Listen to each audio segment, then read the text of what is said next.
তার গোটা জীবন যদি এমন হয় সগীরা কবিরায় পরিপূর্ণ, হায়াত পেয়েছে 90 বছর, গুনাহ করেছে 89 বছর, এমনও যদি হয় আজকের এই ইস্তেগফারের আগ পর্যন্ত যদি কোনো ব্যক্তির এমনও গুনাহ হয় যার সীমানা আকাশ পেরিয়ে যাবে, কিন্তু সে দিল থেকে তওবা করে আস্তাগফিরুল্লাহ, আল্লাহর জীবনে গুনাহ করব না, আমি আপনাদেরকে সুসংবাদ দিব কোরআন থেকে, এই ব্যক্তির গোটা জীবনের সমস্ত গুনাহ আল্লাহ মাফ করে দেন। পড়েন না সুবহানাল্লাহ। সুবহানাল্লাহ জোরে হইল না ভাই? কোরআন কারীমের মধ্যে মহান রব্বে কারীম জানায়া দিলেন, ইউদাআফ লাহুল আযাবু ইয়াউমাল কিয়ামা ওয়া ইয়াখলুদ ফীহি মুহানা ইল্লা মান তাবা ওয়া আমানা ওয়া আমিলা আমালান সালিহা। একজন ব্যক্তি গোটা জীবন নাফরমানি করেছে, গুনাহ করতে করতে ক্লান্ত পরিশ্রান্ত, তার দাড়িগুলো পেকে গেছে গুনাহ করতে করতে। একটা মানুষ সারা জীবন নাফরমানি করেছে, কোরআনুল কারীম আমাদেরকে সাক্ষী দেয়, ইল্লা মান তাবা ওয়া আমানা ওয়া আমিলা আমালান সালিহা ফাউলাইকা ইউবাদদিলুল্লাহু সাইয়্যাতিহিম হাসানাত। কোরআনুল কারীম আমাদেরকে একটা জিনিস মেসেজ দিয়ে দেয়, শোনো, তুমি গুনাহ করতে করতে ক্লান্ত হয়ে গেছো, মহান রবের যে রহমান রহিম ও গফফার যে সিফাত সেটা ক্লান্ত নয়।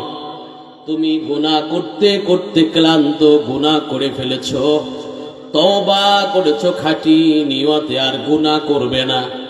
তওবা করার সাথে সাথে তুমি যত গুনাহ করেছিলে আল্লাহ তাআলা বলেন, ইউবাদদিলুল্লাহু সাইয়্যাতিহিম হাসানাত। যত গুনাহ তুমি করেছো আমি আপনাদেরকে বোঝানোর জন্য বলি। ধরেন এইখানে একটা কালার আছে, এটা হলো একটা কালার, এই কালার ধরেন গুনাহ। কোন ব্যক্তি গুনাহ করতে করতে এমন হয়ে গেছে, আল্লাহ তাআলা বলেন তওবা করার সাথে সাথে আমি এই গুনাহগুলোকে পরিবর্তন করে দিয়ে এই গুনাহগুলোকে সওয়াবে পরিবর্তন করে দিয়ে। পড়েন না সুবহানাল্লাহ। কথা কি বুঝছেন?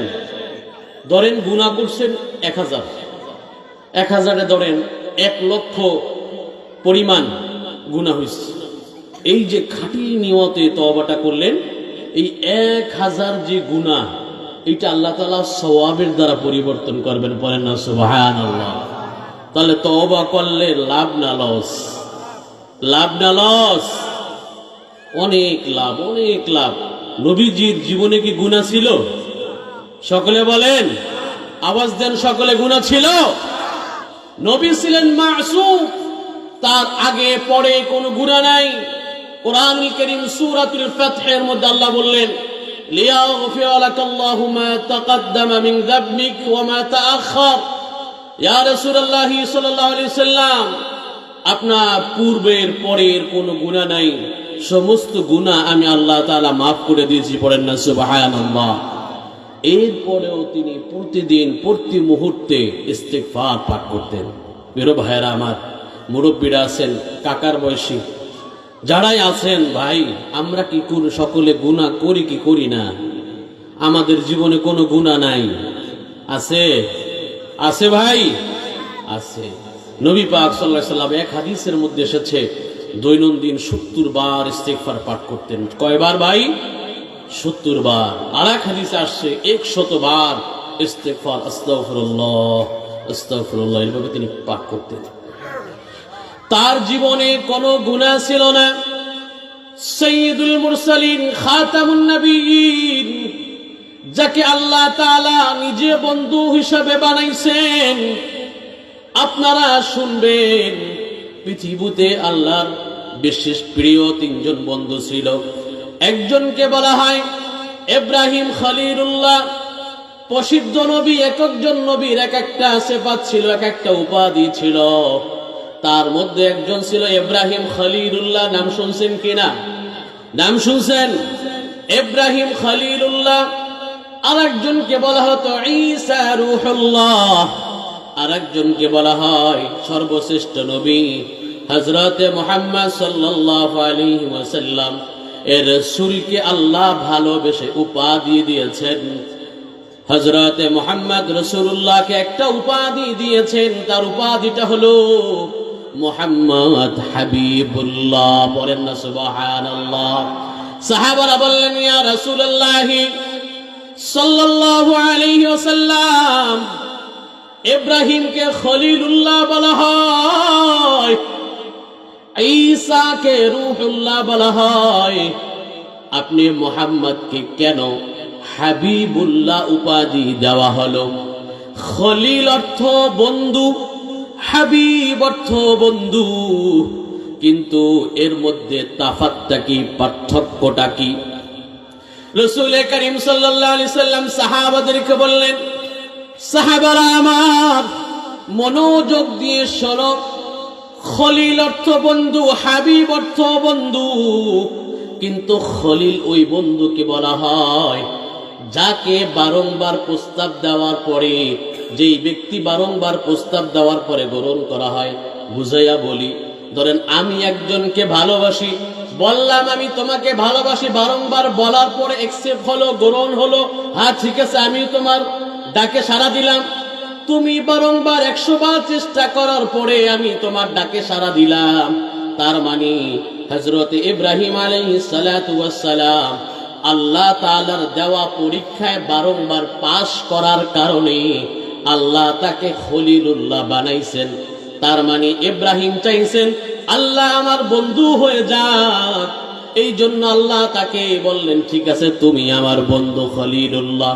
কিন্তু প্রিয় ভাইরা আমার, নবী পাক সাল্লাল্লাহু আলাইহি ওয়াসাল্লাম জানায়া দিলেন, সাহাবারা শোনো, আমি কোনদিন আল্লাহকে প্রস্তাব করি নাই, আল্লাহ আমাকে প্রস্তাব করেছেন। বলেন না সুবহানাল্লাহ। আল্লাহ আমাকে বলেছেন, ইয়া রাসূলুল্লাহ সাল্লাল্লাহু আলাইহি ওয়াসাল্লাম, আমি আপনাকে বন্ধু বানাইতে চাই। পড়েন না সুবহানাল্লাহ। এই জন্য দেখেন ওদিকে ইব্রাহিম খলিলুল্লাহ, তিনি বারংবার চেষ্টা করার পর আল্লাহ তাআলা গ্রহণ করলেন, বিদায় হলেন খলিল। এদিক থেকে আল্লাহ প্রস্তাব পাঠাইলেন আমি আপনাকে গ্রহণ করতে চাই, এই জন্য তিনি হলেন হাবিব। পাওয়ার কার? পাওয়ার কার? এই যে মুহাম্মদ সাল্লাল্লাহু আলাইহি সাল্লামের, তার উম্মত হয়ে আমরা খুশি না বেজার? খুশি না বেজার? প্রিয় ভাইরা আমার, এই নবী পাক সাল্লাল্লাহু আলাইহি ওয়াসাল্লামের গোটা জীবনে কোনো গুনাহ নাই। তিনি কোনো সগীরা তো দূরের কথা, কবিরা তো দূরের কথা, সগীরা তো দূরের কথা, এমন কোনো কাজও করেন নাই যেগুলো দেখতে খারাপ দেখায়। আমার নবী হযরতে মুহাম্মদ সাল্লাল্লাহু আলাইহি ওয়াসাল্লাম, যার গোটা জীবনে কোনো গুনাহ নাই, সেই নবী প্রতিদিন ইস্তিগফার পাঠ করতেন, আল্লাহর কাছে বলতেন, রব আপনি আমাকে বানাইছেন, আপনি আমাকে দয়া করে ক্ষমা করে দিবেন। যখন তিনি নামাজে দাঁড়াইতেন, নামাজ তো শুরু করছেন, প্রথম রাকাত নামাজে সূরা বাকারা পড়ে ফেলতেন। পড়েন না সুবহানাল্লাহ। প্রথম রাকাতে সূরা বাকারা পড়তেন নফল নামাজের মধ্যে। সূরা বাকারা কি 1 পৃষ্ঠা 2 পৃষ্ঠা? আমার কথা কি বুঝতে পারতেছেন? 1 পৃষ্ঠা 2 পৃষ্ঠা? সূরা বাকারা 1 নয়, 2 নয়, 3 নয়, 1 পারা না, 2 পারা না, 2.5 পারা, প্রায় 2.5 পারা। হিফজুল কোরআনের 50টা ছাপা, 50টা পাতা এই 1 রাকাতে তেলাওয়াত করতেন কে? আরো জোরে, হযরত মুহাম্মদ সাল্লাল্লাহু আলাইহি ওয়াসাল্লাম। এটা আমার বাবার বানানো কথা না, এটা সহিহ বুখারী সহ অনেক হাদিস গ্রন্থের মধ্যে রাসূল করিম সাল্লাল্লাহু আলাইহি ওয়াসাল্লাম জানায়া দিয়েছেন। তিনি প্রথম রাকাতে সূরা বাকারা পড়তেন, দ্বিতীয় নাম্বার রাকাতে তিনি সূরা আলে ইমরান তেলাওয়াত করতেন, তৃতীয় রাকাতে তিনি সূরা নিসা পড়তেন, চতুর্থ রাকাতে সূরা মায়েদা শেষ করতেন। এই 4টা রাকাতে 4টি সূরা, তার মানে কোরআনুল কারীমের 8টা পারা খতম হয়ে যায়। পড়েন না সুবহানাল্লাহ। 8 পারা 4 রাকাত নামাজে তিনি যখন রুকু করতেন, রুকু শুরু হয়ে যায়, নামাজ শুরু হয়, রুকুতে যায় না। রুকুতে তিনি যখন যাইতেন, আয়েশা রাদিয়াল্লাহু তাআলা আনহা বললেন, তিনি যখন রুকুতে যাইতেন মনে হইতো কিয়ামত হয়ে গেলেও তিনি আর রুকু থেকে উঠবেন না। আবার রুকু থেকে তিনি উঠে যখন সিজদায় পড়ে যাইতেন, আয়েশা রাদিয়াল্লাহু তাআলা আনহা বলেন, এত লং লং সিজদা করতেন, এমন একটা মনে হইতো তিনি কিয়ামত পর্যন্ত সিজদা থেকে উঠবেন না। এইরকম করে 4টি রাকাত নামাজ পড়ার পর হাদিসের মধ্যে এমন এসেছে, তাওয়াররামাত কদামাহু, দাঁড়ায়া থাকতে থাকতে তার এই যে গোড়ালি মোবারক ফুইলা ফাইটা যাইতো।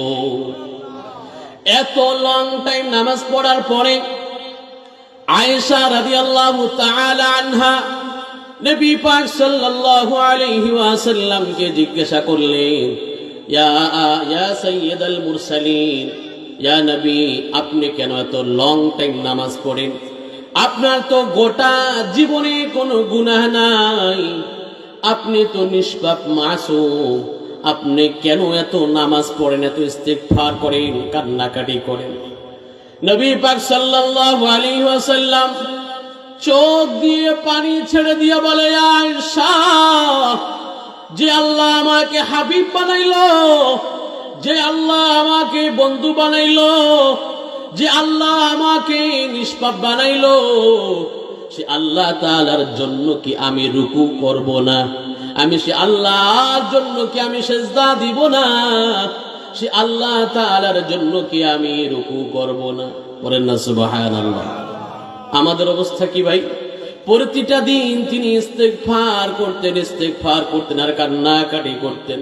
প্রিয় ভাইরা আমার, আমাদের জীবনে গোটা জীবনটাই হলো গুনার গুনাহ। যদি 5 ওয়াক্ত নামাজ পড়ি, পর্দার বিধান মানতে পারি না, যাদের পর্দা আছে, নামাজ আছে, সুদ ঘুষ বাইসা থাকতে পারি না। যারা নামাজ আছে, রোজা আছে, সুদ ঘুষ খায় না, কিন্তু গীবাত থেকে বাঁচতে পারে না। আছে না নাই? কথা বলেন সকলে, আছে না নাই?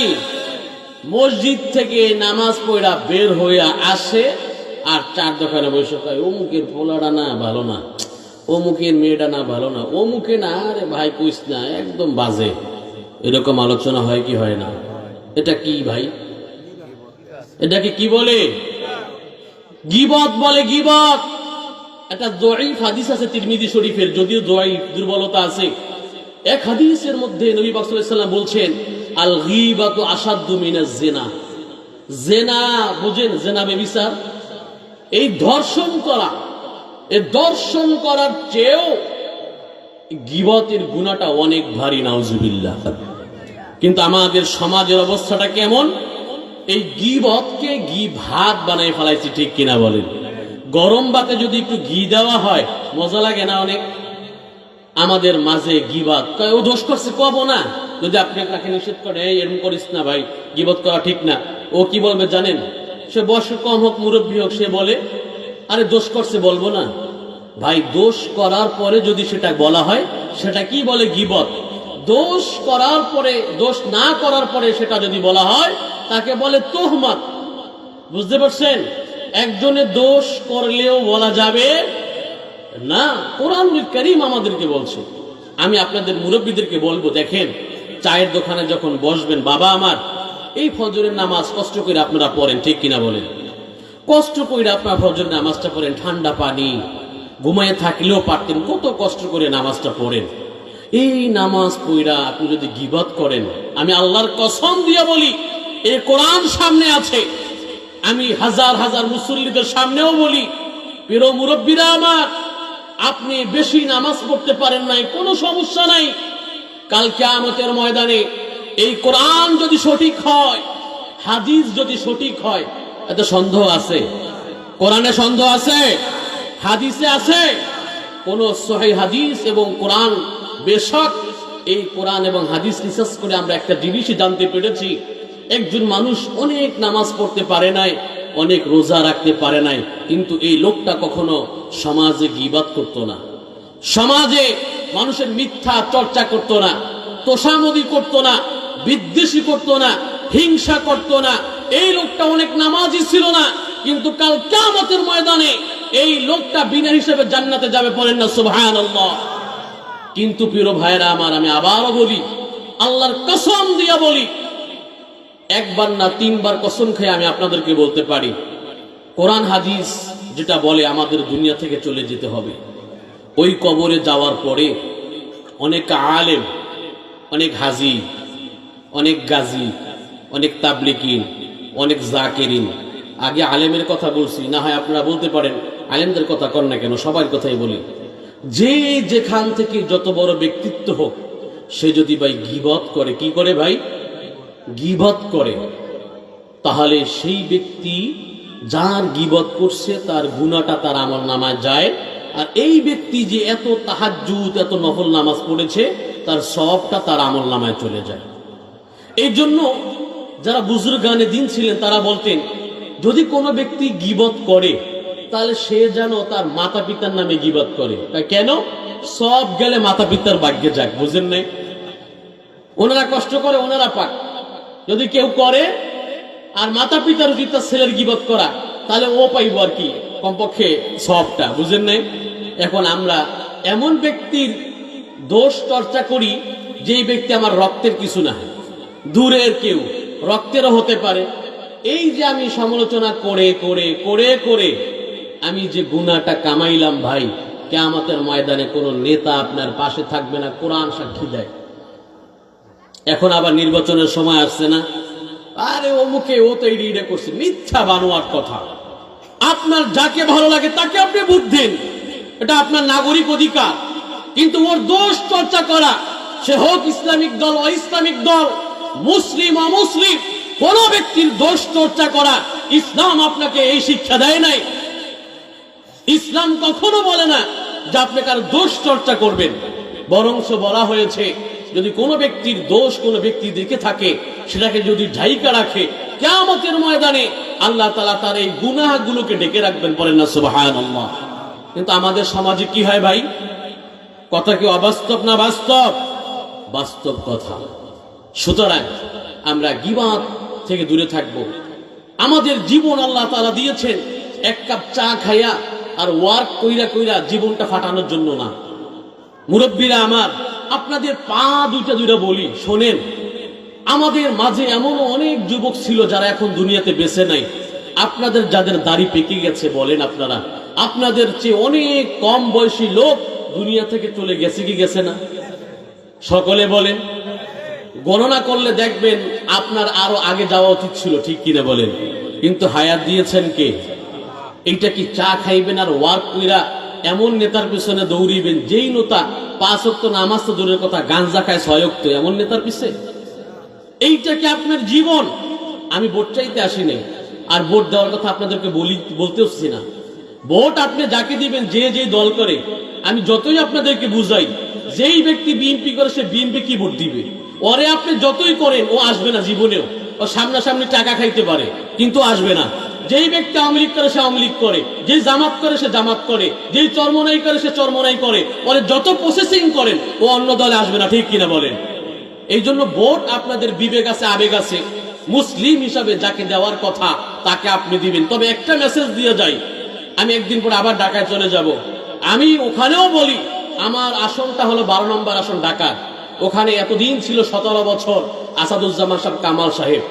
ওখানে আমি বলা কণ্ঠে বলি, কি জানেন, আপনি যদি এমন নেতার পিছনে যান, এই কোরআন যদি সঠিক হয়, আপনার নেতা যদি টেন্ডারবাজি করে, এই যে মার্কেট থেকে এখান পর্যন্ত ঢোকা যায় না, রাস্তাগুলো এমন ভাবে খাইছে, আল্লাহ ওদেরকে দুনিয়াতেও শাস্তি দিক, ঠিক কিনা বলেন? যারা এই মানুষকে কষ্ট দেয়, রাষ্ট্রের সম্পদ লুটে নেয়, সে যে দলের হোক, আল্লাহ তাদেরকে হেদায়েত দিক, সকলে আমিন।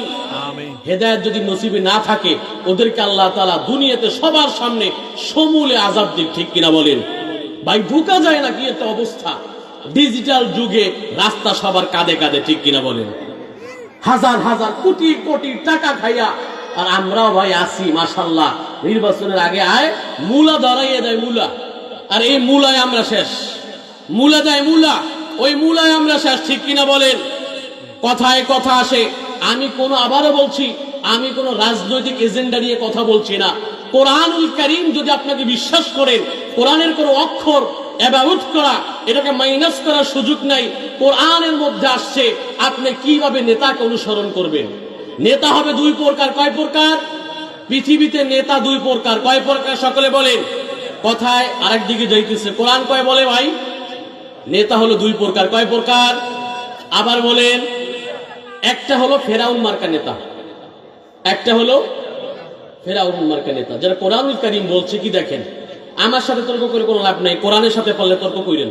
কোরআন বলতেছে ওয়াজআলনাহুম আইম্মাতান ইয়াদউনা ইলান নার ওয়া ইয়াউমাল কিয়ামাতি লা ইউনসারুন। কিছু নেতা আছে তার দলবলকে নিয়ে জাহান্নামে চলে যাইব, ওদেরকে সহযোগিতা করা হবে না, আমি আল্লাহ তাআলা ওদের সাপোর্ট করব না, নাউজুবিল্লাহ। নেতার কথা কইছে কেডা?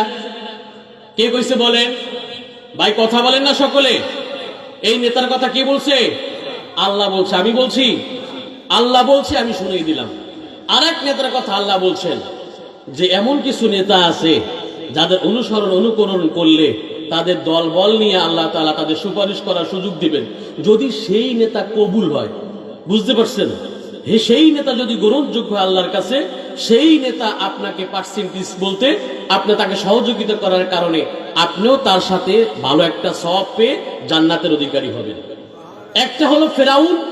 ওই ফেরাউন যে অপকর্ম করেছে, জুলুম করেছে, ওই ফেরাউনের মতো যদি কোনো মুসলিম হোক অমুসলিম হোক, কোন নেতা যদি জুলুম করে, কোন নেতা যদি টেন্ডারবাজি করে, কোন নেতা যদি মূলা দেখাইয়া রাষ্ট্রের সম্পদ মাইরা দেয়, কোন নেতা যদি মানুষের সাথে গাদ্দারি করে রাষ্ট্রের হাজার কোটি টাকা মারে, সে হলো ফেরাউনের দলভুক্ত, ঠিক কিনা বলেন? আর কোন নেতা যদি রাষ্ট্রের সম্পদ ঠিক মতো বিচার করে, মানুষের হক অধিকার ঠিক রাখে, রাষ্ট্রের সম্পদ লুটিপুটে না খায়, তাহলে এই নেতা হবে কার সাথে জানেন? হযরত নবী করিম সাল্লাল্লাহু আলাইহি সাল্লামের সাথে। পড়েন না সুবহানাল্লাহ। নবী নেতা ছিল কি ছিল না? নেতা ছিল। এই কথা বললে কে হুজুর রাজনীতি আলোচনা করবেন না? রাজনীতি বুঝেন? আমরা রাজনীতি বুঝি শুধু আওয়ামী লীগের বিএনপি, বুঝেন নাই? এইগুলো শুধু রাজনীতি না ভাই, রাজনীতি ভালো একটা জিনিস, এটাকে আমরা নাপাক বানাই ফেলাইছি, এটাকে খারাপ জিনিস বানাই ফেলাইছি ভাই। রাজনীতি করলে কি উপকার হয় শোনেন। আমি এইখানে বসে রাত 1:30 পর্যন্ত মাহফিল করলেও কে ফজরের নামাজে যাবে না, কিন্তু রাষ্ট্রে যদি নিয়ম থাকে ফজরের নামাজে যেতে হবে, ওইখান থেকে পাশ হবে, দেখবেন সাথে সাথে সবাই ফজরের নামাজ পড়তে চলে যাবে, ঠিক কিনা বলেন? পার্লামেন্ট থেকে যদি পাশ করা হয়, কোন চেয়ারম্যান যদি নামাজ না পড়ে তাহলে ওই চেয়ারম্যানের ভাতা দেওয়া হবে না। চেয়ারম্যান যদি মসজিদে চলে যায়, আপনারা বলেন মেম্বার মসজিদে যাইবে কি যাইবে না? মেম্বার যাইবে, মেম্বারের লাগে আর কর্মীরা যাইবে কি যাইব না? যাবে। ওমর রাদিয়াল্লাহু তাআলা নাম শুনছেন? ওমর রাদিয়াল্লাহু তাআলা আনহু 10 বছর প্লাস ক্ষমতায় ছিল, অর্ধ পৃথিবীর বাদশা ছিল। এই ওমর রাদিয়াল্লাহু তাআলা আনহু তার শাসন আমলে এই নিয়ম জারি করে দিল, এই শোনো, আযান যখন হবে, নামাজ যখন হবে, এই নামাজের সময় যদি কোন অফিসার, কোন কর্মকর্তা রাষ্ট্রের কোন কাজে থাকে, নামাজ যদি আদায় না করে, ওই কর্মকর্তাকে তুমি এইখান থেকে বরখাস্ত করা হবে। পড়ে না সুবহানাল্লাহ। জিজ্ঞাসা করা হলো কেন? নামাজ না পড়ার কারণে তাকে কেন বরখাস্ত করবে? যেই ব্যক্তি আল্লাহর সাথে গাদ্দারি করে সে মানুষের সাথেও গাদ্দারি করবে, ঠিক কিনা বলেন? যেই ব্যক্তি আল্লাহর সাথে গাদ্দারি করে সেই ব্যক্তি মানুষের সাথেও গাদ্দারি করে। আমি আপনাদেরকে এতটুকু বলতে চাই, সে আওয়ামী লীগ হোক, সে বিএনপি হোক, জামাত হোক, এখানে কল রেকর্ড হচ্ছে, 2 দিন পরে এগুলো ইউটিউবে দেখা যাবে। প্রিয় ভাইয়েরা আমার, সে জামাত ইসলামী হোক, ইসলামী আন্দোলন বাংলাদেশ হোক, খিলাফত মজলিস হোক, এবি পার্টি হোক, এলডিবি পার্টি হোক, বাংলাদেশে 46 থেকে 47টা প্রায় নিবন্ধিত রাজনৈতিক দল আছে। যেই দলের হোক, সে যদি ভালো কর্ম করে সে ইনশাআল্লাহ এই ভালো কর্মের ফল দুনিয়াতেও পাবে, আখিরাতেও পাবে, ঠিক কিনা বলেন? আর সে যদি অপকর্ম করে সে অবশ্যই এর পার্সেন্টেজ দুনিয়া আখিরাতে পেয়ে যাবে। সুতরাং প্রিয় ভাইয়েরা আমার, মুরব্বীরা আমার, আমি আপনাদেরকে বলবো, আমাদেরকে আল্লাহ সময় দিয়েছেন, বিবেক দিয়েছেন, আবেগ দিয়েছেন। ভাই মুলা দেখা বুইলা যেয়েন না। 56-54 বছর শেষ, 55 বছর পর্যন্ত আমরা স্বাধীনতা ভোগ করি, কিন্তু স্বাধীনতার এমন একটা পরিস্থিতি আমরা কেউ কিছু পাই নাই। এক একজনে 36,000 কোটি টাকা মাইরে খায়। 36,000 কোটি, কেউ কেউ 15-16 কোটি টাকা মাইরে দিয়ে যায়। রমজান মাসে প্যাকেট কইরা এক প্যাকেট খেজুর আর যে আপনার ছোলা বুট পাঠায়, ওরে না লোক অনেক ভালো, এক প্যাকেট বিরিয়ানিতে শেষ। এই আপনার ইমান, সামনে নির্বাচন আসতেছে, 1000 টাকায় 2000 টাকা ইমান বিক্রি হবে। একটা ছাগলের দাম বর্তমান বাজারে সর্বনিম্ন 6-7 হাজার টাকা, আর আপনি আমি 1000 টাকায় 2000 টাকায় বিক্রি হচ্ছি। নাউজুবিল্লাহ। এটা অ্যানালাইসিস করেছেন? ছাগলের দাম 6000 টাকা, 8000 টাকা। আমি মানুষ হয়ে, আশরাফুল মাখলুকাত হয়ে আমার বিক্রি হচ্ছে 2000 টাকায়, 1000 টাকায়, 500 টাকায় এক প্যাকেট বিরিয়ানিতে। ভোট হলো আমানত। আপনার দল জিতুক আর না জিতুক এটা ব্যাপার না। আল্লাহ কিয়ামতের ময়দানে জিজ্ঞেস করবে তুই কাকে সাপোর্ট করেছিলি, সে ঠিক ছিল কিনা। আমরা খালি খেয়াল করি পচলো না জিতলো, এটা না। আপনি সাপোর্ট করলেন কাকে সেটা ব্যাপার। তাআওয়ানু বিল বিররি ওয়াত তাকওয়া ওয়ালা তাআওয়ানু আলাল ইসমি ওয়াল উদওয়ান। ভালো কাজে সহযোগিতা করতে হবে, খারাপ কাজ যারা করে তাদের পাশেও যাওয়া যাবে না। ঘরে বৈশা বৈশা আপনি পার্সেন্টেজ পাবেন। আপনার নেতা যখন চুরি করবে রাষ্ট্রের টাকা, আপনার নেতা যখন এই যে হাজার হাজার কোটি টাকা লুটপাট করবে, তখন আপনি আমি ঘরে বৈশা বৈশা তার পার্সেন্টেজ পাবো। কারণ আপনার আমার ভোটের কারণে ওই পার্লামেন্টে গেছে, ঠিক কিনা বলেন? সুতরাং বিবেক আছে, আবেগ আছে। দলের নাম আমি কখনোই নেই না, কারণ আপনারা সবাই জ্ঞানী মানুষ, ঠিক কিনা বলেন? আকলমন্দ কে লিয়ে ইশারা কাফি হয়, আল আকিলু তাকফিহিল ইশারা। জ্ঞানী যারা তারা অল্প ইশারায় বুঝে, আর যেমন ভালো কচু অল্প জ্বালানিতে সিজা যায়, কিনা বলেন? এই জন্য জ্ঞানী মানুষরা বুঝে তাদের ভোট যারা ভালো তাদেরকে দিবে ইনশাআল্লাহ। প্রিয় ভাইরা আমার, আবারও কথায় চলে যাই। আমাদের জীবনটা আল্লাহ তাআলা অনেক মূল্যবান বানাইছে। বিশ্বাস করেন আপনারা, আল্লাহ তাআলা আমাদেরকে অনেক আদর করে বানাইছে। আমাদের মধ্যে ধলা রঙের মানুষ আছে, কালা রঙের মানুষ আছে না ভাই? খাটো আছে, লম্বা আছে, সব বানাইছেন কে? সকলে বলেন, সকলে বলেন। আল্লাহ বানাইয়া ঘোষণা দিলেন, শোনো আমি পৃথিবীতে অনেক মাখলুক বানাইছি। এই যত মাখলুক আছে তার মধ্যে সর্বশ্রেষ্ঠ মাখলুক হলো বনি আদম। পড়েন না সুবহানাল্লাহ। এই বনি আদমকে আল্লাহ সম্মানিত করলেন। পরে আবার বললেন, আফা হাসিবতুম আন্নামা খালাকনাকুম আবাসা। আমি তোমাদেরকে শুধু এক কাপ চা খাইয়া পান চাবানোর জন্য দায়িত্ব দিয়ে পাঠাইনি বাবা। ভাই আমার, বান্দা আমার, যার আল্লাহ বলেন বান্দারা তোমাদেরকে আমি এই যে একটা চা খাইয়া খালি ডুডু করে ঘুরবা এই জন্য দায়িত্ব দিয়ে পাঠাই নাই। তুমি একজন বনি আদম, তোমার অনেক কাজ আছে। আফা হাসিবতুম আন্নামা খালাকনাকুম আবাসা। তুমি কি মনে করেছো তোমাকে অনর্থক আমি সৃষ্টি করেছি? ওয়া আন্নাকুম ইলাইনা লা তুরজাউন। তোমরা প্রত্যেকটা ব্যক্তি আমার কাছে ফিরে আসবে। ভালো মন্দ সব কিছু আমি তোমাদের হিসাব নিকাশ নিব।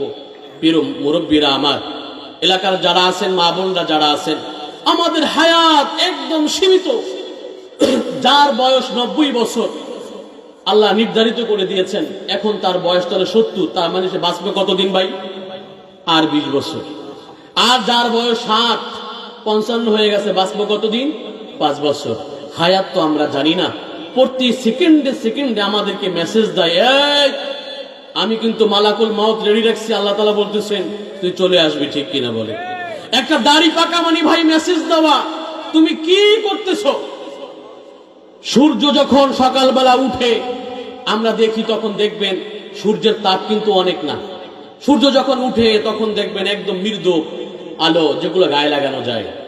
যখন উঠে তখন আমাদেরকে মেসেজ দেয়, দেখো আমিও প্রথম আসতেছি একদম দুর্বল অবস্থা, আমার তাপ বেশি না। আমরাও যখন দুনিয়াতে এসেছি ভাই, আমরাও ছিলাম দুর্বল। কেউ মায়ের পেট থেকে এমন আসে নাই যে আইসা গরুর মতো দৌড়িতেছে, ছাগলের মতো দৌড়িতেছে, এমন কেউ আছে? 2 বছর মায়ের কোলে থাকতে হয়, ঠিক কিনা বলেন? 1.5 বছর মায়ের কোলে থাকতে হয়। 6 মাসের আগে খাবার মুখে দেওয়া যায় না। 2 বছর পর্যন্ত একটা বাচ্চাকে দুধ খাওয়াইতে হয়। প্রিয় ভাই, আমি আবার আপনাদেরকে বলছি, এই সমস্ত কিছু আল্লাহ তাআলা আমাদেরকে বারংবার মেসেজ দিচ্ছেন। সূর্য যখন উঠে দুর্বল অবস্থায়, তার তাপ প্রখর থাকে না। আমাদের জীবন এমন না শুরু অবস্থা আমরা দুর্বল থাকি। সূর্য যখন দুপুরের টাইম হয় আমাদেরকে ডাইকা ডাইকা বলে, শোন এখন আমার দিকে তাকাই দেখ, তোর আমার দিকে তাকাইতে পারবি না, আমার তাপ হলো প্রখর, মানে আমার এখন যৌবনকাল। এই জন্য যুবক ভাই যারা আছেন, যৌবনকাল যাদের আছে, এখন দেখবেন তারা অনেক ধরনের মিছিল মিটিং করবে, নামাজ নাই, রোজা নাই, নামাজের সময় এত পরিমাণ মিছিল দেয়, নামাজও ঠিক মতো পড়া যায় না। ঠিক কিনা বলেন? প্রিয় ভাইরা আমার, দেখেন সূর্যের তাপ প্রখর, মানুষের যৌবন আসে প্রখর, তারপরে আবার সূর্য যখন ডুইবা যায় তখন সে আমাদেরকে মেসেজ দিয়ে যায়, দেখ আমার দুর্বলতা ছিল, আমি প্রখরতা এসেছিলাম, আবার আমি এখন ডুবে যাচ্ছি, তার মানে তোরও জীবন যৌবনতার পরে ডুবে যাবে, তুই একদিন চলে যাবি, আমি হয়তো ফিরে আসবো আগামীকাল, কিন্তু তুমি আর ফিরে আসবে না। সুতরাং প্রিয় মুরব্বীরা আমার, আল্লাহ আমাদেরকে দায়িত্ব দিয়ে পাঠাইছে। এই আমাদের দায়িত্ব হলো প্রতিটা দিন, প্রতিটা মুহূর্তে আল্লাহর কাছে তওবা করা, কান্নাকাটি করা, আমল করা, কাজ বাজ করবেন, সুন্নাহ মোতাবেক কাজ করবেন, সুন্নাহ মোতাবেক কাজ করবেন, তাও ইবাদত হবে। পারবো না ইনশাআল্লাহ? খারাপ কাজে আমরা থাকবো না, গীবত শিকায়াত করবো না, আমরা সব সময় আল্লাহর কাছে কান্নাকাটি করব, আল্লাহর কাছে নমনীয় থাকবো, ইস্তিগফার পাঠ করতে থাকবো, কারণ আল্লাহ আমাদেরকে বিশেষ দায়িত্ব দিয়ে পাঠাইছে। প্রিয় মুরব্বীরা আমার, আমি যে আলোচনা আপনাদেরকে করতে চাই সেই বিষয়টি হলো কোরআনুল কারীমের মধ্যে আপনারা সকলেই জানেন কম বেশি যে বছর একটা সময় আমরা কেমন যেন মনে হয় গত বছরে মাহে রমজান এই কয়দিন আগে কাটাইছি, ঠিক কিনা বলেন? এখন দেখেন মাহে রমজানের একদম কাছাকাছি টাইম চলে আসছে, মনে হয় যেন ওই কয়দিন আগে আমি ইফতার করলাম, এখন আবার মাহে রমজান সামনে আসছে, তার মানে হায়াত থেকে আর একটা বছর মাইনাস হয়ে গেছে। এই মাইনাস হওয়ার পরে আবার একটা রমজান আসবে, এরকম করতে করতে হয়তো আমাদের জীবনের বাতি নিভে যাবে, ঠিক কিনা বলে? কিন্তু আমরা কি শিক্ষা নিচ্ছি? এই যে 2 দিন 3 দিন পরে শবে বরাত আসবে, খুবই গুরুত্বপূর্ণ রজনী, এই রজনীতে আপনারা কিছু আমল করবেন ইনশাআল্লাহ। এই রজনীতে বরকতময় একটা রজনী হওয়া সত্ত্বেও যেই শবে বরাতে আল্লাহ তাআলা অসংখ্য মানুষকে মাফ করবেন, অসংখ্য মানুষের গুনাহ মাফ করে জান্নাতের অধিবাসী করবেন, কিন্তু সেই শবে বরাতের রাত্রিতেও এমন কিছু মানুষ আছে যাদের গুনাহ আল্লাহ মাফ করবেন না, এমন কিছু মানুষ আছে যাদের আল্লাহ তাআলা ক্ষমা করবেন না। সেই গুনাহগুলো জানা আমাদের দরকার আছে কিনা বলেন? দরকার আছে কিনা বলেন, যাতে আমরা সেই গুনাহ থেকে বাঁচতে পারি। 1 নম্বরে হাদিসের মধ্যে এসেছে, যদি কোনো ব্যক্তি আল্লাহ তাআলার সাথে শিরক করে, আল্লাহ তাআলার সাথে যদি কোনো ব্যক্তি শিরক করে, তাহলে সেই ব্যক্তি কখনো জান্নাতে যেতে পারবে। কোরআনুল কারীমের মধ্যে সূরা লুকমানের মধ্যে আল্লাহ তাআলা বললেন, وَإِذْ قَالَ لُقْمَانُ لِابْنِهِ وَهُوَ يَعِظُهُ يَا بُنَيَّ لَا تُشْرِكْ بِاللَّهِ إِنَّ الشِّرْكَ لَظُلْمٌ عَظِيمٌ। হযরত লোকমান আলাইহিস সালাতু ওয়াস সালাম তার কলিজার টুকরা সন্তানকে কাছে বসায়া বললেন, কলিজার টুকরা ছেলে আমার, তোমাকে বিশেষ একটা নসিহত করি। সেই নসিহতটা হলো, তুমি কখনো আল্লাহর সাথে শিরক করবে না। আমাদের আল্লাহ কয়জন? সকলে বলি ভাই, লিল্লাহে তাকবীর, লিল্লাহে তাকবীর। সকলে ঝিমায়ে গেছেন, ঠান্ডা বেশি পড়ে। আমাদের রব কয়জন? আরো জোরে, আমাদের রব কয়জন? আমরা এক রবের উপরে বিশ্বাস করি, আমরা কখনো আল্লাহর সাথে শিরক করি না। কোরআনুল কারীম আমাদেরকে জানায়া দেয়, যদি কোনো ব্যক্তি জবানে স্বীকার করে তাদের রব হলো আল্লাহ। আমাদের রব কে? আমাদের খাওয়ান কে? রিজিকের মালিক কে? আল্লাহ তাআলা আমাদের খাওয়ান, আমাদেরকে পড়ান, সেই মহান রব্বে কারীমের সাথে কাউকে শরীক করা যাবে না।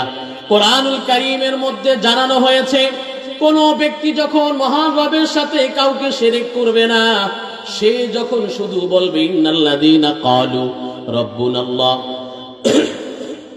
ثم استقاموا تتنزل عليهم الملائكة ألا تخافوا ولا تحزنوا وابشروا بالجنة التي كنتم توعدون। আল্লাহ তাআলা কোরআনুল কারীমের মধ্যে জানায়া দিলেন, যারা বলবে আমার রব হলো আল্লাহ, আল্লাহ ছাড়া আমার কোনো রব নাই। আল্লাহ পাক কোরআনুল কারীমের মধ্যে জানাইয়া দিলেন ওই ব্যক্তি জান্নাতে চলে যাবে। পড়েন না সুবহানাল্লাহ। এমন জান্নাত যেখানে যা কিছু চাইবে চাওয়া মাত্রই পাওয়া যায়। সুতরাং প্রিয় ভাইয়েরা আমার, জান যাবে, জীবন যাবে, আমি আল্লাহ তাআলার সাথে কাউকে শরীক করব না। এই শিরক আবার দুই প্রকার। শিরক কয় প্রকার? দুই প্রকার। শিরকে আকবার, শিরকে আসগর। শিরকে আকবার বলা হয় সরাসরি আল্লাহর সাথে শিরক করা। আর এক প্রকার শিরক আছে যেগুলো আমরা মুসলমানরাও করি কিন্তু বুঝি না। শিরকে আসগর সেটা কি জানেন? শিরকে আসগর বলা হয় এটা সরাসরি যদিও শিরক না, কিন্তু সেটা শিরকের পর্যায়ে। এই শিরক নিয়ে নবী পাক সাল্লাল্লাহু আলাইহি ওয়াসাল্লাম অনেক ভয় পাইতেন, আরে আমার উম্মতরা এই শিরকে আসগর করে ফেলবে। সেটা কি ভাই?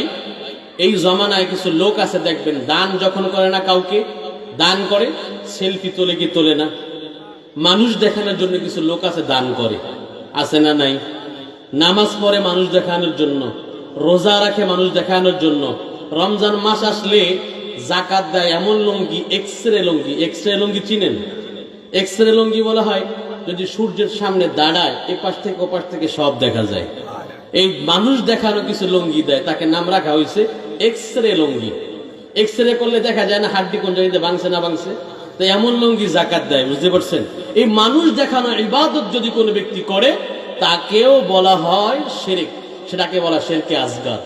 এই আমরা যাহা কিছু করি সব করব কার জন্য ভাই? মহান রবে কারীমের জন্য। যদি কোনো ব্যক্তি আল্লাহ তাআলার জন্য করে, আল্লাহ তাআলা তার জন্য জান্নাত রেখেছেন। পড়ি না সুবহানাল্লাহ।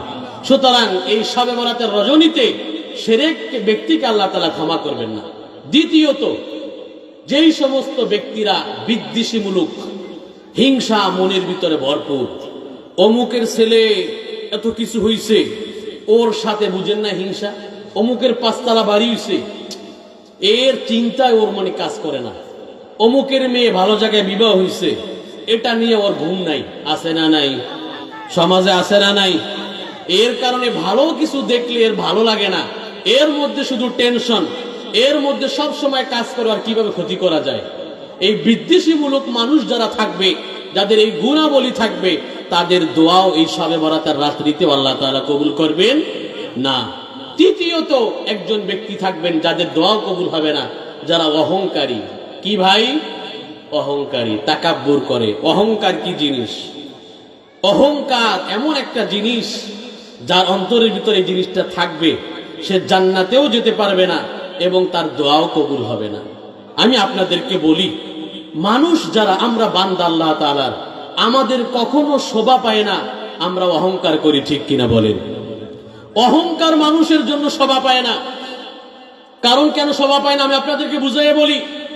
কোরআনুল কারীমের মধ্যে মহান রব্বে কারীম জানাইয়া দিলেন, আল্লাহুল্লাযী খালাকাকুম মিন দুফিন সুম্মা জাআলা মিন বাদি দুফিন কুওয়াতান সুম্মা জাআলা মিন বাদি কুওয়াতিন দুফা ওয়া শাইবা। আল্লাহ তাআলা কোরআনুল কারীমের মধ্যে জানাইয়া দিলেন, আমি তোমাদেরকে দুর্বল অবস্থায় সৃষ্টি করেছি।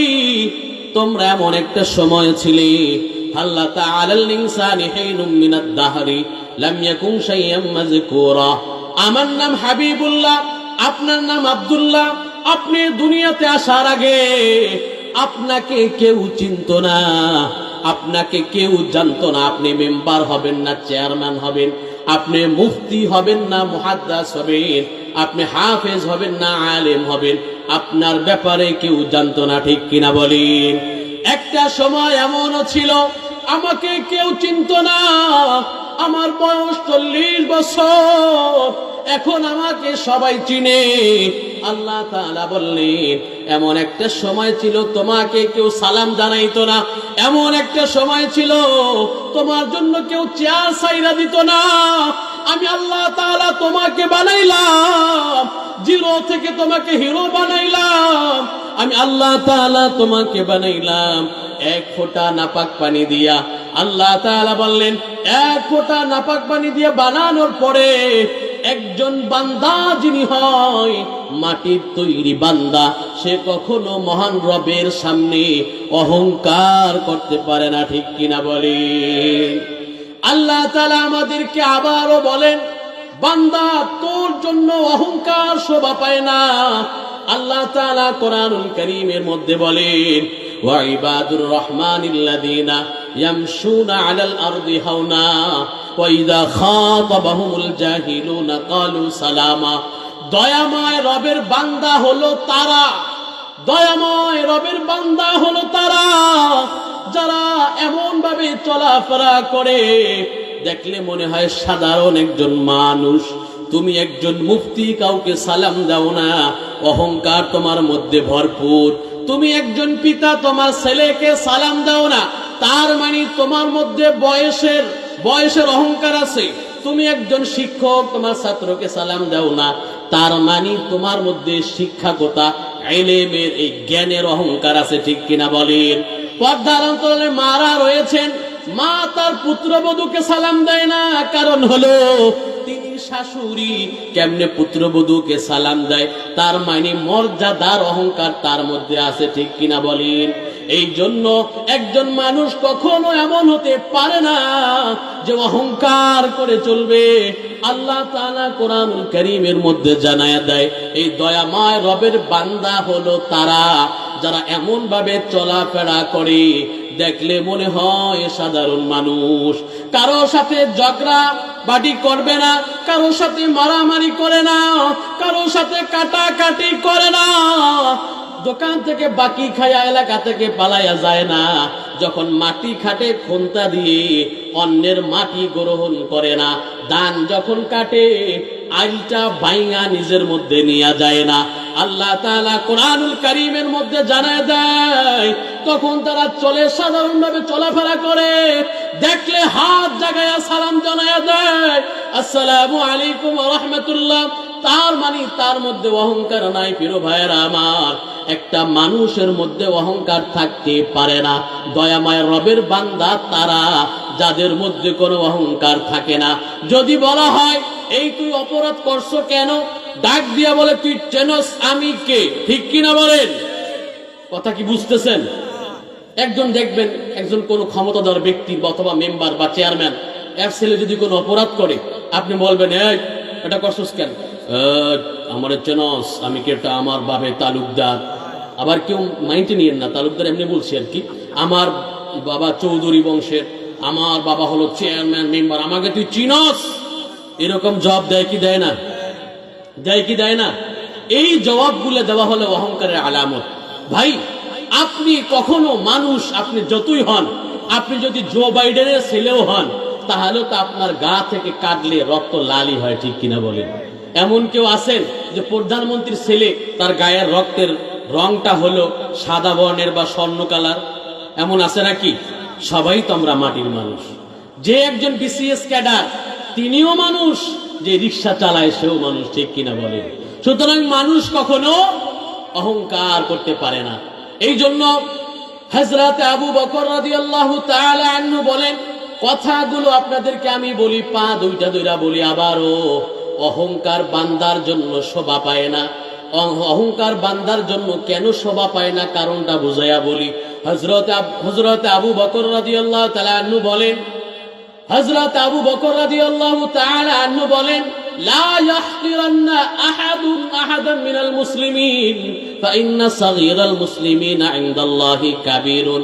তুমি যাকে আজকে তুমি সাধারণ একটা ভ্যান গাড়ি চালানোর কারণে, রিক্সা চালক হওয়ার কারণে, সাধারণ শ্রেণীর মানুষ হওয়ার কারণে তার সাথে তুমি ক্ষমতা দেখাইলা, বরত্ব দেখাইলা, অহংকার করলা, তুমি হয়তো জানো না তোমার মূল্য মহান রবের কাছে মোটেও নাই।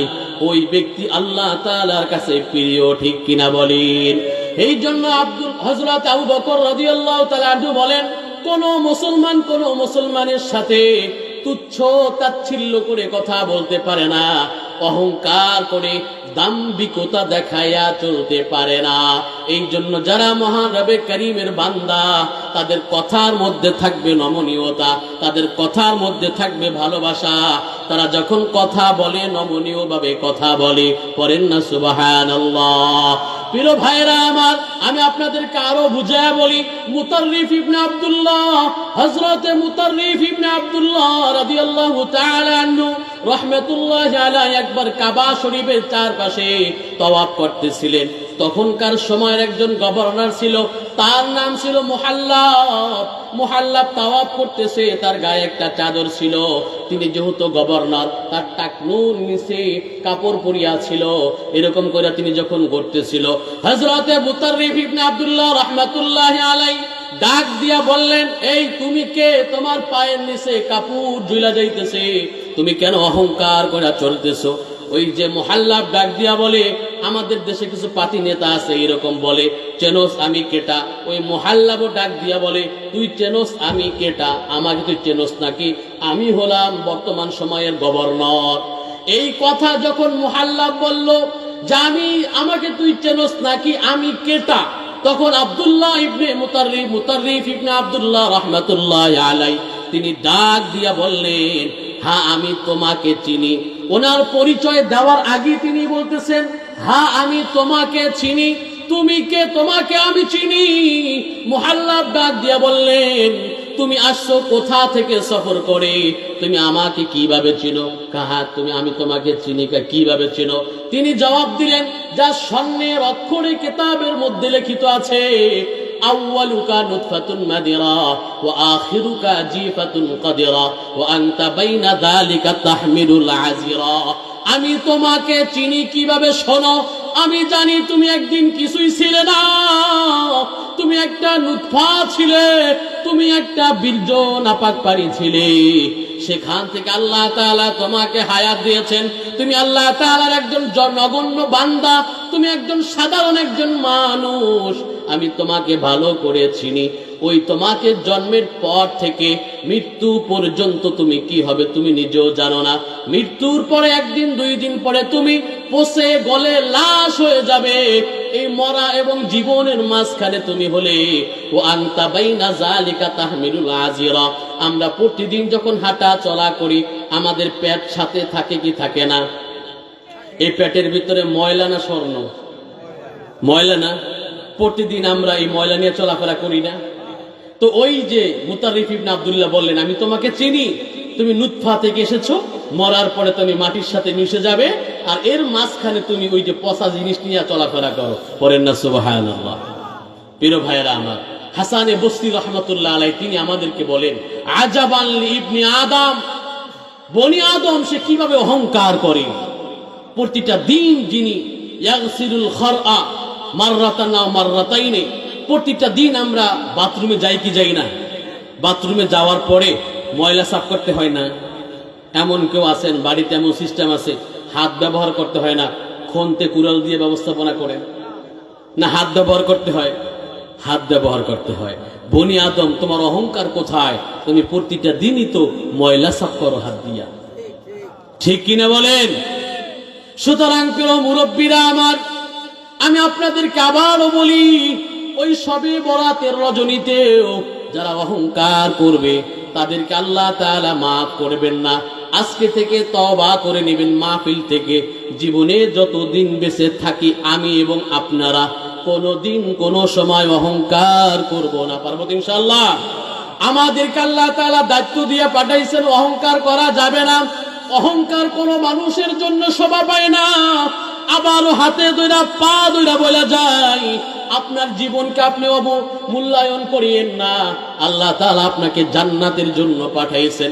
আবারও হাত পা ধইরা বলা যায়, আপনি যে নেতার পক্ষে দৌড়ান, আপনি যার যেখানে করেন না কেন, যার পিছনে থাকেন না কেন, আমি আপনাদেরকে বলি, কাল কিয়ামতের ময়দানে নেতা আপনাকে পরিচয় দিবে না। এমনকি আপনার যেই মা, যিনি আপনাকে জন্ম দিয়েছেন, সেই মা আপনাকে পরিচয় দিবে না। যেই বাবা আপনাকে জন্ম দিয়েছেন, সেই বাবাও আপনাকে পরিচয় দিবে না।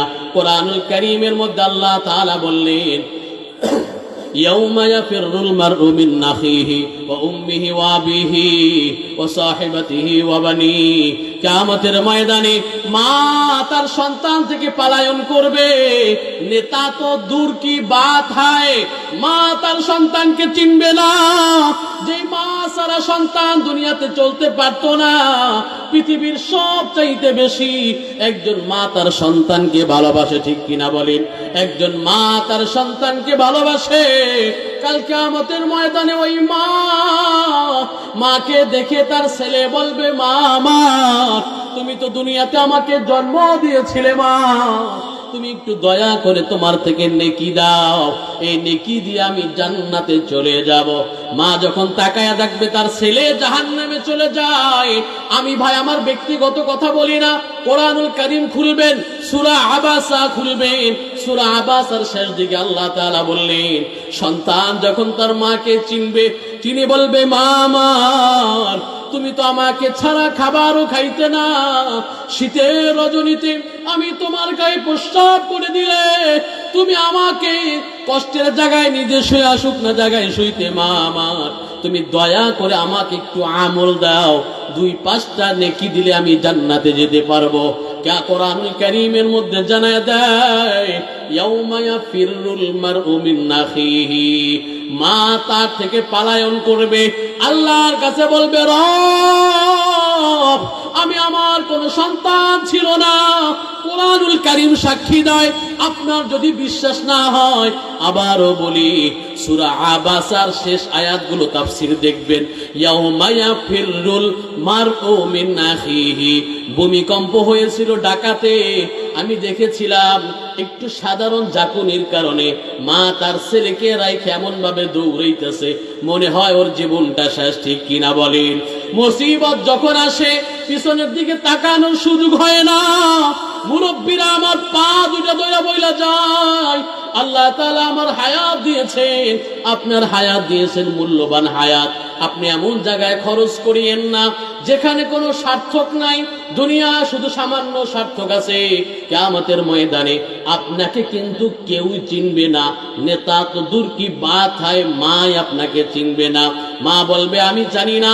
ছেলে সন্তানরা তার বাবার কাছে যাবে, বাবা বলবে, আমি কোনো বিবাহ করি নাই, যেই বাবা অক্লান্ত পরিশ্রমের মাধ্যমে প্রতিদিন আমাকে খাবার তুলে দেয় মুখের মধ্যে, ওই বাবা কাল কিয়ামতের ময়দানে বলবে, আমি বিবাহই তো করি নাই, সন্তান আসলো কোথা থেকে? ভাই বলবে, আমার কোনো ভাই নাই, বোন বলবে, আমার কোনো বোন নাই। সুতরাং আমি আপনাদেরকে আবারও বলি, আর এই ছেলে সন্তান যদি জাহান্নামী হইয়া যায় কোনো মতে, বরংস কোরআন বলে ছেলেগুলো যখন জাহান্নামে যাবে তখন সর্বপ্রথমে ছেলেরা তার মাকে এবং তার বাবাকে জাহান্নামে নিয়ে যাবে, নাউজুবিল্লাহ। কোরআনুল কারীম খুলবেন, হিফজুল কোরআনের 22 নম্বর পারা 6 নম্বর ছাপার 9-10 লাইন পরে এই আয়াতে কারীম আল্লাহ লিখে দিয়েছেন, সূরাতুল আহজাবের মধ্যে আয়াতটা এসেছে। কাল কিয়ামতের ময়দানে আল্লাহ যখন বলবে, এই সন্তানেরা তোরা কেন জাহান্নামী হলি? নামাজ না পড়ে ঘুমায়াছিলি, তোর বাবা তোকে ডাকে নাই? ওই বাবা ছেলেরা ডাক দিয়া বলবে, আল্লাহ আমি প্রতিদিন ঘুমায়া থাকতাম, আমি জুয়া খেলতাম, মদ গাঞ্জা খাইতাম, আল্লাহ আমি এত জুয়া খেলতাম, বাবা কিছু কইতো না, আমি টিভি সিনেমা দেখা রাত পার করে দিতাম, আমার মা কিছু বলতো না, আমার বাবা কিছু বলতো না। মুরব্বীরা আপনাদের পা ধরে আবারও বলি, এই কোরআনের মধ্যে কোনো সন্দেহ আছে নাকি? কোরআনের মধ্যে কোনো সন্দেহ নাই। কোরআনুল কারীম আমাদেরকে মেসেজ দেয় বারংবার, ওয়াকালু রাব্বানা ইন্না আতানা সাদাতানা ওয়া কুবারানা ফাদাল্লুনা সাবিলা রাব্বানা আতিহিম দিআফাইনি মিনাল আযাব ওয়া লা'আনহুম লা'নান কাবীরা। মালিক, মাহে রমজানে রোজা রাখি নাই, মা আমাকে কিছু বলে নাই, বাবা আমাকে কিছু বলে নাই, জুয়া খেলেছি, বাবা আমাকে কিছু বলে নাই। আল্লাহ আমি যদি একটা জাহান্নাম পাই, আমি যদি একটা জাহান্নাম পাই, আমার বাবাকে দিবা 2টা জাহান্নাম, আমি যদি একটা জাহান্নাম পাই, আমার মাকে দিবে 2টা জাহান্নাম, নাউজুবিল্লাহ। সুতরাং কার জন্য আপনি করবেন? কার জন্য আপনি করবেন বলে? এই যে ছেলেদের জন্য এই যে মাথার গাম পায়ে ফালাইয়া করেন, এই ছেলে আপনাকে চিনবে না। এটা কে বলতেছে মুরব্বীরা? আল্লাহ বলতেছে কেউ চিনবে না। এই যে যখন মানুষগুলা সব দেখবে যে ছেলেও চিনে না, মা তার ছেলেকে ছেলে পরিচয় দিচ্ছে না, ছেলেও তার বাবাকে জাহান্নামে নিচ্ছে, তখন প্রতিটা মানুষ তার এই যে আমল নামার ব্যাপারে আল্লাহর কাছে বলবে, আল্লাহ আমি এই গুনাহগুলো তো করি নাই, আল্লাহ এই যে ছেলে যা বলছে সব মিথ্যা, আমার মেয়ে যা বলছে সব মিথ্যা। তখন কোরআনুল কারীমের মধ্যে জবাব এসে যায়। সূরা বনী ইসরাঈলের মধ্যে আল্লাহ বললেন, তখন আল্লাহ তাআলা সাথে সাথে বলবেন, ইকরা কিতাবাক কাফা বিনাফসিকাল ইয়াওমা আলাইকা হাসিবা। তুমি কি অপকর্ম করেছিলে সব এই খাতার মধ্যে লেখা আছে, সব পাই টু বাই হিসাব আছে। অস্ট্রেলিয়ায় বসে খেলা হয়, বাংলাদেশে বসে লাইভ দেখা যায় কি যায় না? ভাই দেখা যায়। ঢাকা মিরপুরে খেলা হয়, আপনি পিরোজপুরে বসে দেখেন কি দেখেন না? মাঝখানে কোনো তার আছে? সংযোগ ছাড়া কেমনে দেখেন?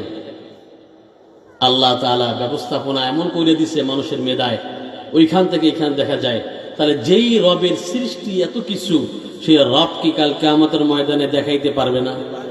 শীতের সময় একজনে খেজুর গাছ কাটছে, আর একজনে চুরি করে নিয়ে গেছেন, কেউ দেখে নাই, দেখছেন কে? আবার বলেন, ধান যখন কাটছেন একটা মোড়াইয়া ভিতরে নিয়ে গেছেন, দেখছেন কে? দোকানদারে দোকানগিরি করতেছে, মাঝখান থেকে রুটি একটা খাইছেন, দাম দিতেছেন না, কেউ দেখে নাই, দেখছে কে? আরো জোরে বলেন, কাকে ফাঁকি দেন? আল্লাহকে ফাঁকি দেওয়া যাবে? কোরআনুল কারীমের মধ্যে মহান রব্বে কারীম আমাদেরকে জানায় দিলেন, পৃথিবীর সব চক্ষু ফাঁকি দেওয়া যায়, কিন্তু আমার চক্ষু ফাঁকি দেওয়া যায় না।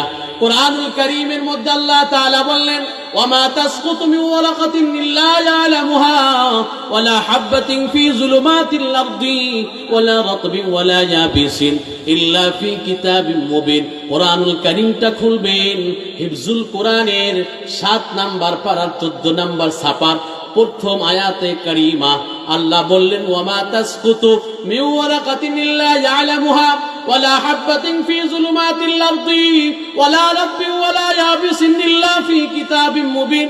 আল্লাহ তাআলা বললেন, ওই যে আমাবস্যার রাত্রি যখন অন্ধকার কুচকুচে কালো, যখন পৃথিবীর কেউ কিছু দেখতে পায় না, ওই আমাবস্যার রাত্রিতে, কালো রাত্রিতে যখন কিছু দেখা যায় না, ওই কালো রাত্রিতে কালো পাথরের উপরে যদি একটা পিপিলিকাও নড়াচড়া করে, ওয়ামা তাসকুতু মিন ওয়ারাকাতিন ইল্লা ইয়ালামুহা, আল্লাহ বললেন ওই যে জঙ্গলের ভিতরে একটা পাতাও যদি পড়ে, ওয়ামা তাসকুতু মিন ওয়ারাকাতিন ইল্লা ইয়ালামুহা, গহীন জঙ্গলের মধ্যে যদি একটা পাতাও পড়ে, সেটা দেখেন কে?